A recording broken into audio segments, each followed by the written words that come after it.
So these Eggy roll-ups my mom would make sometimes for the kids when they visited. So she still makes them, and this is my kind of imitation of what she does, although I don't get it perfect. So in each bowl, you're going to want 2 eggs, 1 tablespoon of milk, 1 teaspoon of melted butter, or even just regular softened butter, and salt and pepper. So we're going to use large eggs, and we're going to use 2 eggs per bowl. So I have 4 servings here. I'm making 4 of the roll-ups, I call them. Basically just an omelet that's rolled up, but we're going to add 1 tablespoon of milk per bowl. And I just find dividing them into 4 portions is a lot easier to keep track of. And if people aren't up for breakfast, you can kind of pre-make these bowls and just hang on to them until you're ready to fry them, because the frying doesn't take very long. So if you prepare them in the bowls ahead of time, it's a little bit easier. Okay, so we're going to crack the 2 eggs per bowl. I recommend cracking outside of the bowl and not on the rim, because you might get a shell in the bowl.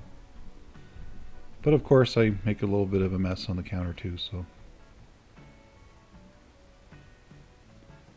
And these are large or extra large eggs, depending on how they're rated in your country. But you can use any size egg, as long as generally 2 is a decent portion per roll up. And this is 2% milk. Okay, so I'm just adjusting the dial on the pepper grinder to fine, and we're just going to grind some freshly cracked black pepper and a little bit of salt per bowl. Of course, this is optional, but it does add a little bit to the flavor.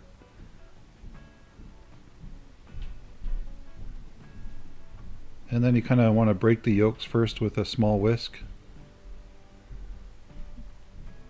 And you're just basically combining the egg yolk and milk together. You're not so much whipping it like you would for scrambled eggs. So you don't have to do too aggressive of a stir or a whip. And you can stir with whatever you want, a fork or a whisk or a spoon, doesn't really matter. But this little whisk seems to do a decent job, so we're going to do that for all 4 bowls. Again, break the yolks and give them a stir.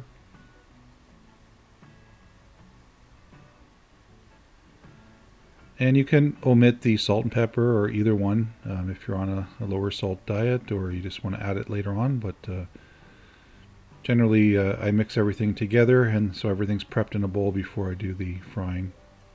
It just makes it a little bit easier.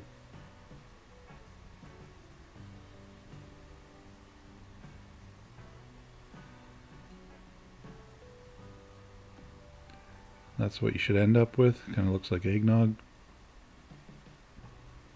Next step is to add a little bit of butter to a bowl, and then you're going to melt it in the microwave for anywhere from 10 to 15 seconds. Every microwave is a little bit different, but mine only takes about 10 to 12 seconds, so just be careful it doesn't splatter. But you just want to get it liquefied. And we're going to add about a teaspoon per portion, give or take, whatever you want, but that's about the right amount.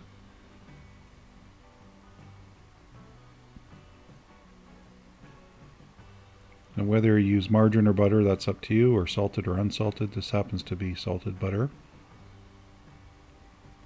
So just give that a gentle stir. And again, you can set these aside until you're ready to fry, but it's good to have them kind of pre-made in however many portions you're making.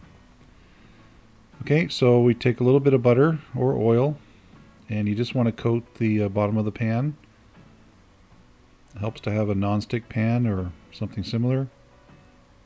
And you want a small to medium size frying pan as well. You don't want it to spread out too thin. And you want to be able to roll these fairly easily. So you're going to get a little bit of bubbling here and there, so you just want to kind of poke it with your spatula. And I have a Teflon or silicone spatula that is flexible, so that kind of helps to get under the omelet to fold it over and roll it. But you'll see I use two tools to kind of help me roll it, okay? But yeah, give the bubbles a pop, and then I just kind of shake everything, and those holes will fill in with egg mixture. So you want to let this cook on the one side. Sometimes I don't let it cook long enough, and then it's hard to roll, so you'll see what happens here. But it doesn't have to be perfect. We're just making a fun little breakfast roll. So here's the part that takes a little bit of practice. You kind of have to fold it over and roll it and press it down at the same time. So 3 or 4 rolls, and then sometimes if you don't do it properly, this is what happens. We'll see in a second.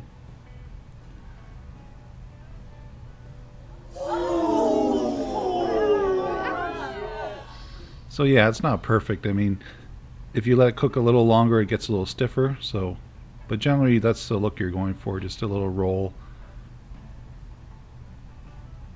And then we're going to flip it over and then let it cook for another 5 to 10 seconds.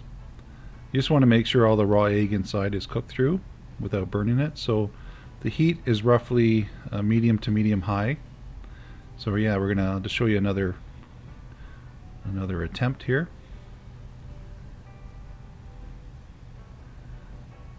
But again, you don't want your heat too high and you don't want it too low. You want to kind of have it partially browned and just keep rolling and then kind of flatten it out.